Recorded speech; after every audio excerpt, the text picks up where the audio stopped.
महाशिवरात्री 2026 महाशिवरात्रीची पवित्र आणि पावन कथा मित्रांनो, आजच्या व्हिडिओमध्ये आपण ऐकणार आहोत. नमस्कार मित्रांनो, श्री स्वामी समर्थ.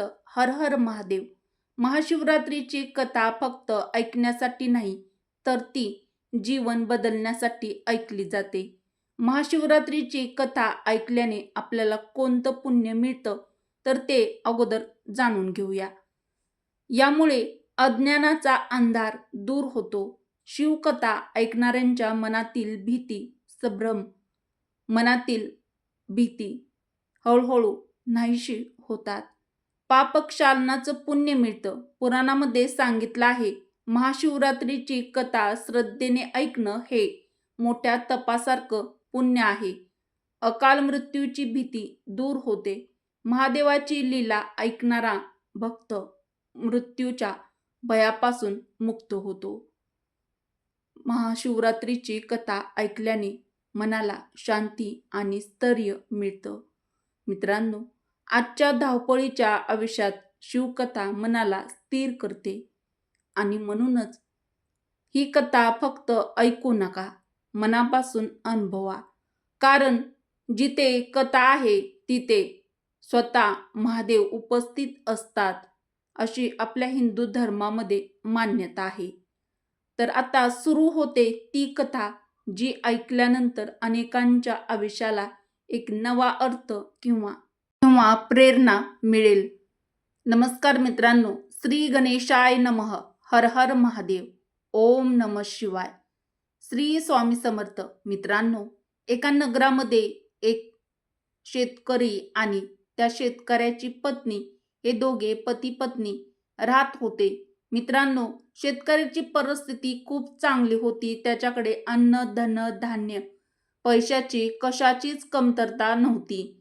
त्याची परिस्थिती खूप चांगली होती. त्याच्या आयुष्यात खूप सर्व चांगलं चाललेलं होतं.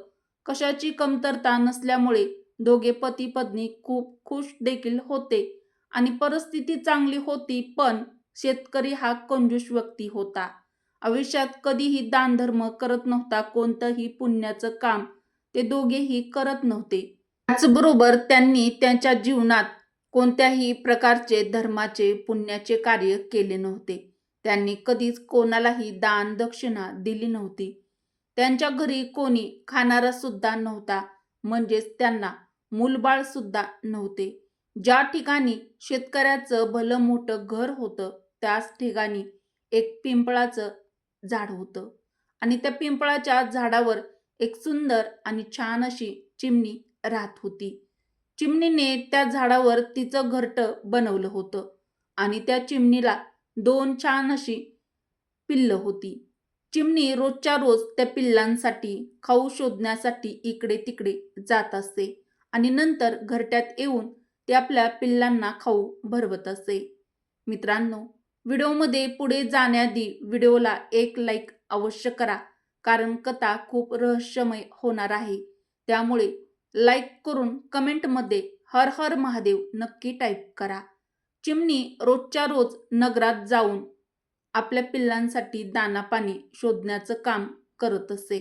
चिमणी शेतकऱ्याचा मोठा बंगला होता आणि त्या बंगल्याजवळच राहत होती. घराजवळ सुद्धा चिमणी जात असे, परंतु तिथे तिला एक सुद्धा अन्नाचा कण किंवा दाना मिळत नसे. मित्रांनो, बिचारी चिमणी मनामध्ये विचार करायची की या नगरामध्ये सर्वात मोठं घर तर या शेतकऱ्याचं आहे आणि हा खूप श्रीमंत सुद्धा आहे, परंतु तरी सुद्धा कधीच कोणाला कोणत्याच प्रकारचे हा दान करत नाही, कोणालाही काही देत नाहीत किंवा कोणत्याही प्रकारचे धर्माचे कार्य हे दोघे करत नाहीत किंवा कोणत्याही मंदिरामध्ये याने कोणत्याही प्रकारची मदत कधीच केली नाही. कोणत्याही असा व्यक्तीची मदत याने कधी केली नाही. त्याचबरोबर कधीही पक्ष्यांना हा दाणे सुद्धा टाकत नाही. शेतकरी तर खूपच कंजूस आहे. एके दिवशी चिमणी तिच्या घरट्यातून उडून त्या शेतकऱ्याच्या घरावरती जाऊन बसते. तेव्हा तिथे शेतकरी आणि त्याची पत्नी हे दोघे बोलत होते.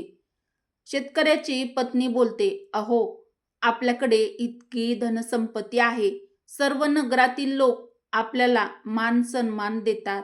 आपल्याकडे धनाची कोणत्याही प्रकारची कमतरता नाही. परंतु आपण या धनाचं काय करायचं? आपल्याला एकही मूलबाळ नाही, संतान नाही, आपल्याला वारस नाही. हे धन खाणारा कोण असेल? तेव्हा तो शेतकरी म्हणतो, आपल्या पत्नीला म्हणतो, हे बघ, आता यामध्ये काय माझी चूक आहे? आपलं नशीबच असं आहे. आपण तर काय करू शकतो? आपल्या नशिबात पुत्र सुख नसेल. पुढे शेतकरी म्हणाला, आपण जेव्हापर्यंत जगू तोपर्यंत हे धन खायचं. त्यानंतर ज्याच्या नशिबात असेल तो हे धन खाईल. दोघेही नवरा बायको बोलत असतात आणि त्यांचं हे बोलणं चिमणी ऐकत असते. नंतर चिमणी नगरामध्ये दुसरीकडे जाऊन ती दाणापाणी शोधू लागते. त्यानंतर ती तिच्या घरट्यामध्ये परत येते.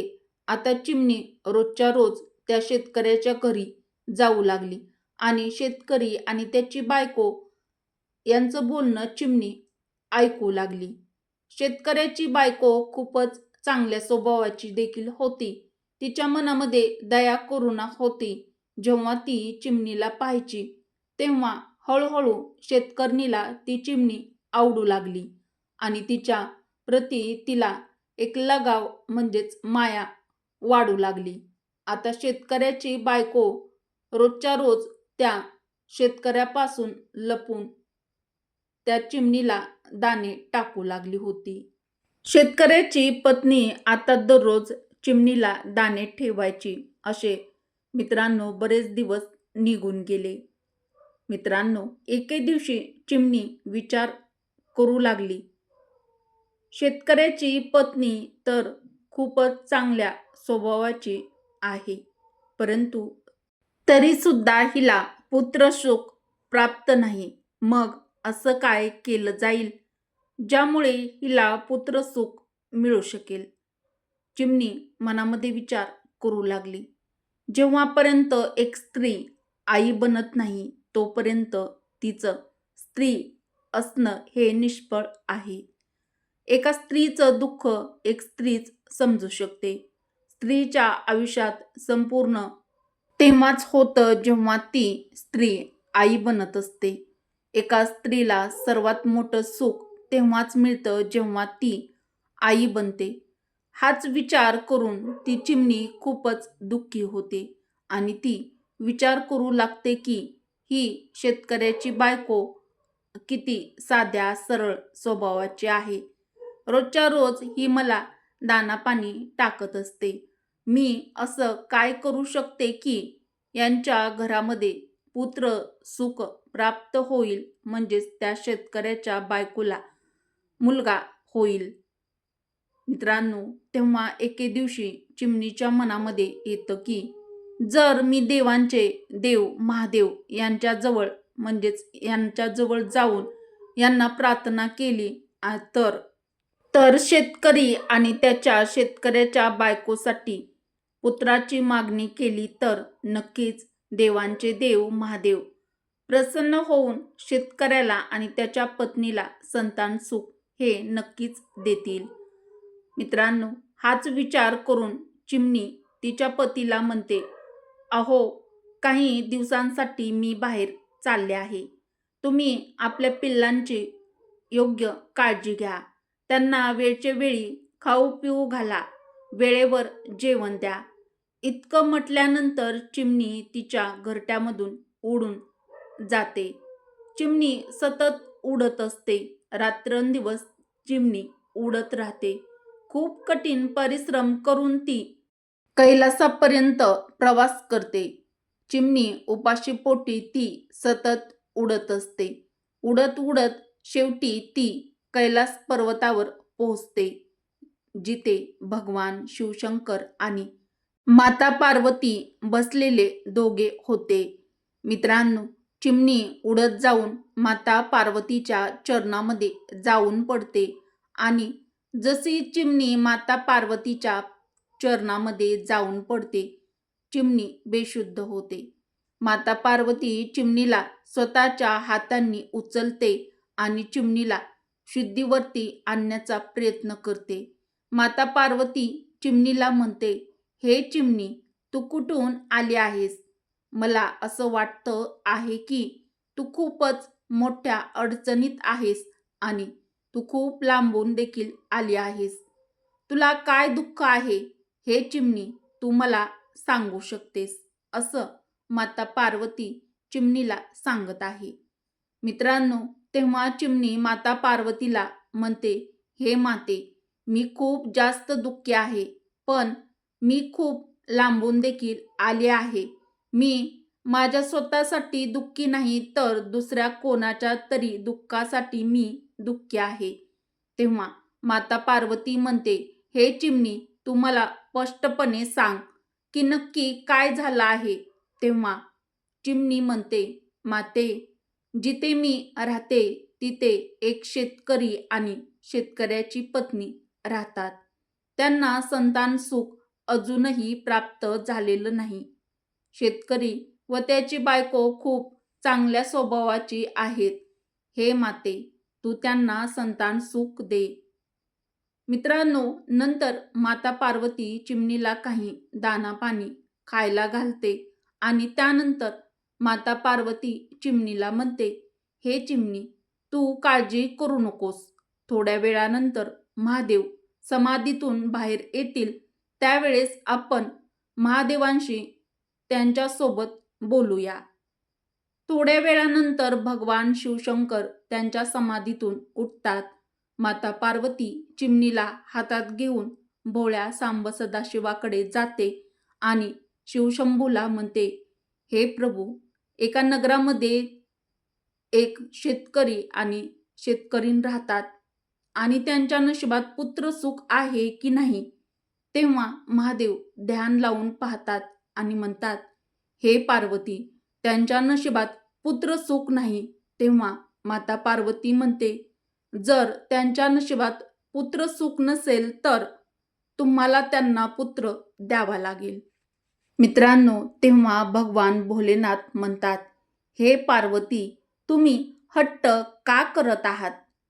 त्यांच्या नशिबात पुत्र सुख नाही, मग अशा परिस्थितीत मी त्यांना पुत्र सुख कसा देऊ शकतो? तेव्हा माता पार्वती भोलेनाथाकडे खूपच हट्ट करू लागते आणि म्हणते, ती चिमणी खूप लांबून आली आहे आणि तिला अशी आशा आहे की आपण तिची नक्कीच मदत करू शकता आणि त्याच आशेने ती उपाशी पोटी आली आहे. ती इतक्या लांबून येथे आली आहे. मग आपण तिला अशा रिकाम्या हाताने कसे पाठवू शकतो? माता पार्वतीचं इतकं बोलणं ऐकल्यानंतर भगवान भोलेनाथ म्हणतात, हे पार्वती, ठीक आहे, तुम्ही जर इतकंच हट्ट करत असाल तर मग ठीक आहे. तसंही तुमचे सर्व हट्ट मी पूर्ण करतच आलेलो आहे आणि हा सुद्धा हट्ट मी तुमचा आज पूर्ण करणार आहे. मी शेतकरी आणि त्याच्या पत्नीला संतान सुख देणार आहे. परंतु हे पार्वती, तुम्ही या चिमणीला म्हणा की तो शेतकरी आणि शेतकऱ्याची पत्नी कोणत्याही प्रकारचे दानधर्म करत नाहीत, कोणत्याही प्रकारचे पुण्यकर्म करत नाहीत, देवधर्म, देवपूजा, शास्त्राचे वाचन ते करत नाहीत, कोणत्याही प्रकारचे पुराण ते वाचत नाहीत. शेतकरी आणि त्याची बायको हे पूर्णपणे नास्तिक लोक आहेत.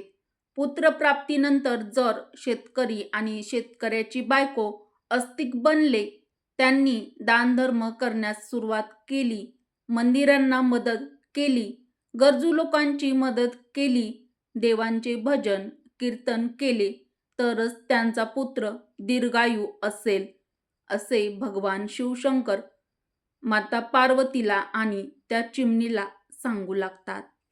मित्रांनो, आता पुढे चिमणी म्हणते, हे प्रभू, मी माझ्या परीने पूर्ण प्रयत्न करेन की ते शेतकरी आणि त्याची पत्नी पूर्णपणे आस्तिक बनतील. तेव्हा महादेव तथास्तु म्हणतात. त्यानंतर ती चिमणी भगवान शिवशंकर आणि माता पार्वतीला प्रणाम करून तिथून म्हणजेच कैलासामधून निघते आणि ती तिच्या घरट्यात येऊन पोहोचते. त्यानंतर 9 महिन्यानंतर शेतकऱ्याला म्हणजेच त्या शेतकऱ्याच्या पत्नीला एक गोंडस पुत्र होतो. दोघेही नवरा बायको मुलाला पाहून खूपच खुश होते. चिमणी सुद्धा खूपच आनंदी होती. चिमणीला आता या गोष्टीचा आनंद असतो की तिने केलेल्या कष्टाचं फळ तिला मिळालेलं आहे. चिमणी विचार करू लागते, हा शेतकरी या नगरातील तर सर्वात श्रीमंत माणूस आहे आणि आता पुत्र प्राप्तीमुळे शेतकऱ्याचा पण बदल होईल. पण मुलगा मोठा होतो आणि शेतकऱ्याला जो मुलगा झालेला आहे त्याला होऊन एक महाशिवरात्र होऊन जाते. त्यानंतर दुसरी महाशिवरात्र सुद्धा येते आणि ती सुद्धा होऊन जाते. त्यानंतर तिसरी, त्यानंतर चौथी सुद्धा महाशिवरात्री येते आणि ती देखील होऊन जाते. जेव्हा 5वी महाशिवरात्री येते तेव्हा ती चिमणी खूपच चिंतेत होती. ती खूपच दुःखी होती. चिमणी विचार करू लागते की आता शेतकऱ्याचा मुलगा 5 वर्षाचा झाला आहे आणि हा शेतकरी आणि ही शेतकऱ्याची पत्नी कोणत्याही प्रकारचे दानधर्म करत नाहीत, कोणत्याही मंदिरात जात नाहीत, देवपूजा करत नाहीत, कोणालाही भिक्षा देत नाहीत, कोणत्याही प्रकारचे पुण्यकर्म हे लोक अजिबात करत नाहीत. तेव्हा चिमणी मनामध्ये विचार करून खूपच दुःखी होते की जर या लोकांनी दानधर्म करणे सुरू केले नाही तर यांच्या पुत्रांचा मृत्यू लवकरच होईल. आणि हाच विचार करून ती चिमणी मनामध्ये खूपच दुःखी होते.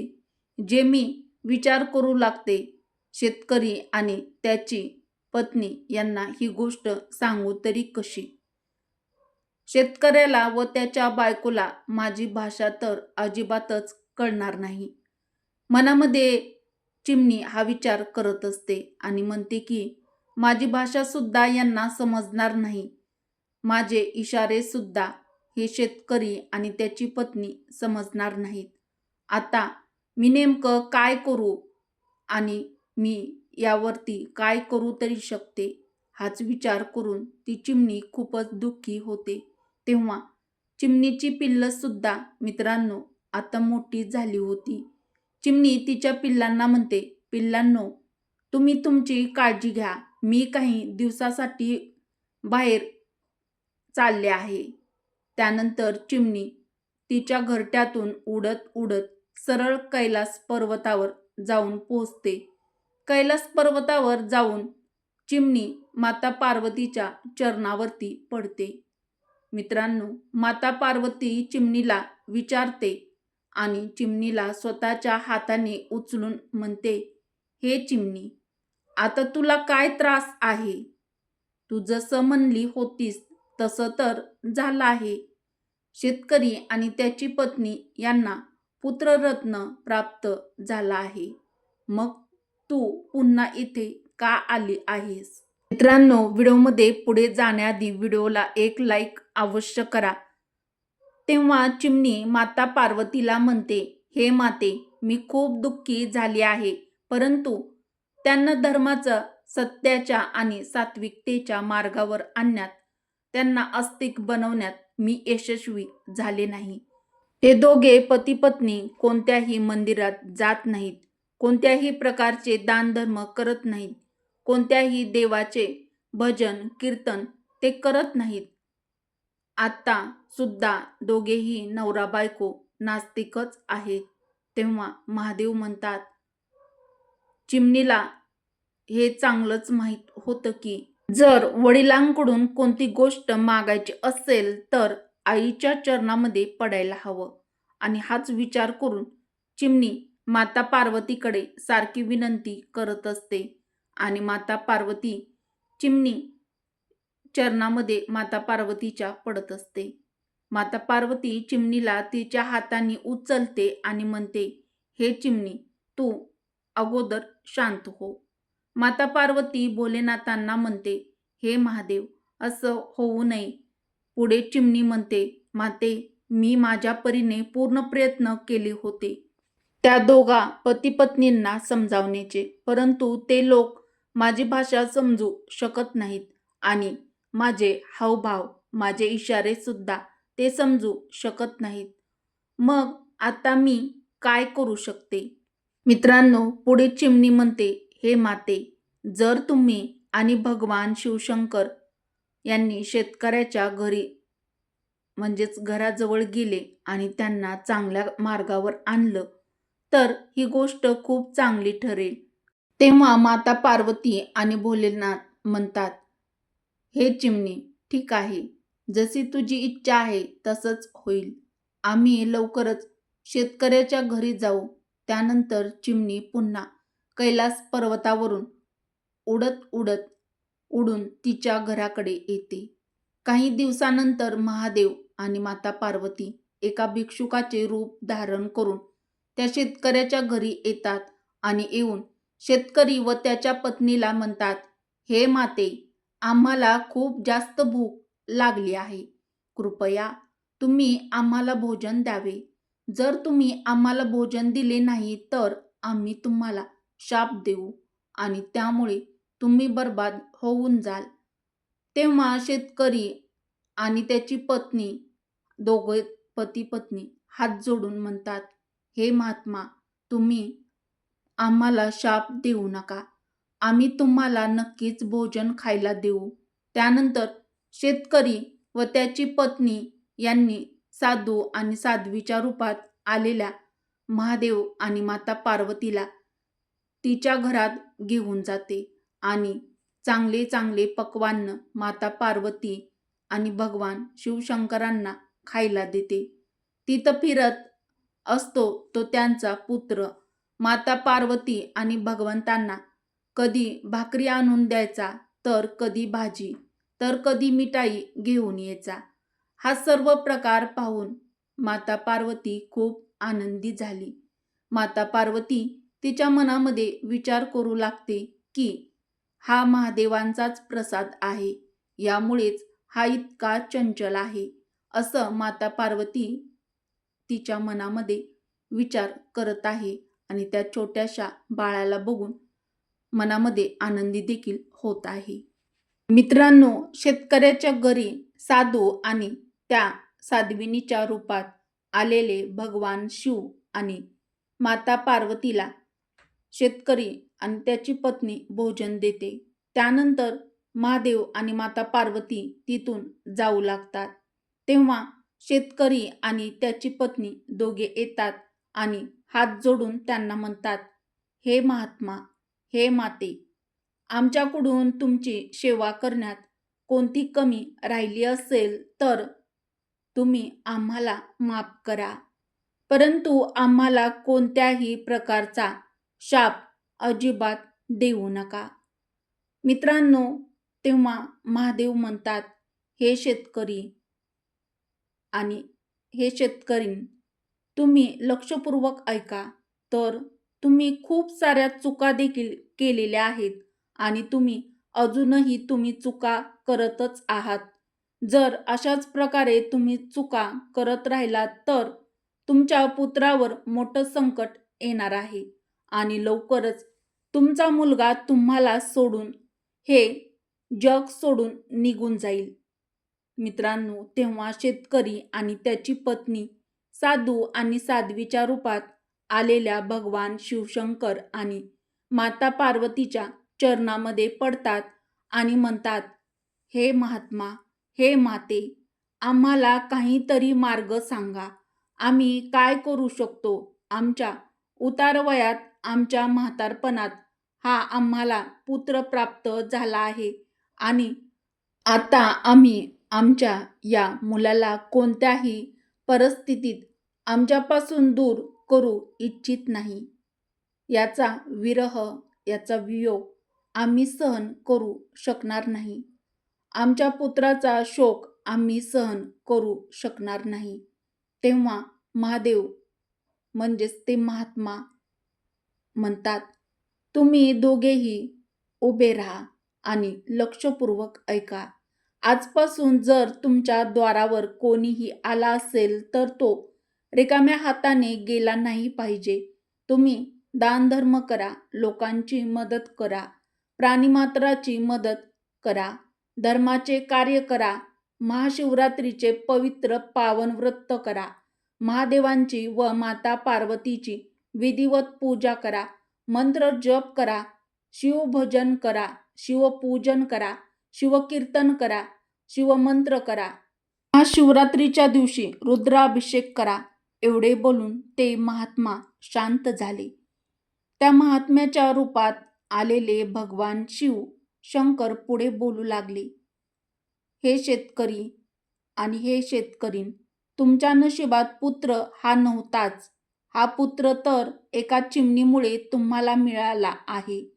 ज्या चिमणीने इथून उडून कैलास पर्वतावर जाऊन महादेव आणि माता पार्वतीला विनंती करून तुमच्यासाठी तिने पुत्र मागितला होता. हा तिच्याच विनंतीचा, तिच्याच परिश्रमाचं फळ आहे, ज्यामुळे तुमच्या घरामध्ये एक सुंदर असा पुत्र खेळत आहे. तेव्हा शेतकरी म्हणतात, महात्मा, ती चिमणी कुठे आहे? कोणती आहे ती चिमणी? तेव्हा ती चिमणी तिथे येते आणि माता पार्वतीच्या खांद्यावर बसते. प्रिय मित्रांनो, तो दिवस महाशिवरात्रीचा पर्वकाळ होता, ज्या दिवशी माता पार्वती आणि भगवान भोलेनाथ शेतकरी व त्याच्या पत्नीच्या घरी भोजन करण्यासाठी आले होते. भगवान भोलेनाथ आणि माता पार्वती शेतकऱ्याच्या समोर त्यांच्या खऱ्या रूपामध्ये येतात आणि शेतकरी आणि त्याच्या पत्नीला महाशिवरात्रीच्या पर्व काळामध्ये दर्शन देतात. अशा प्रकारे चिमणीची महाशिवरात्री सफल ठरते.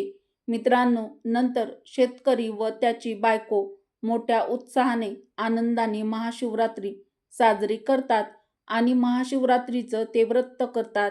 त्याचबरोबर चिमणी सुद्धा महाशिवरात्रीचं व्रत करते. महादेव आणि माता पार्वती यांचे दर्शन मिळाल्यामुळे हे सर्वजण तृप्त झालेले असतात. जे लोक महाशिवरात्रीचे व्रत उपवास ठेवतात त्या लोकांवर भगवान शिवशंकर आणि माता पार्वतीची कृपा राहते.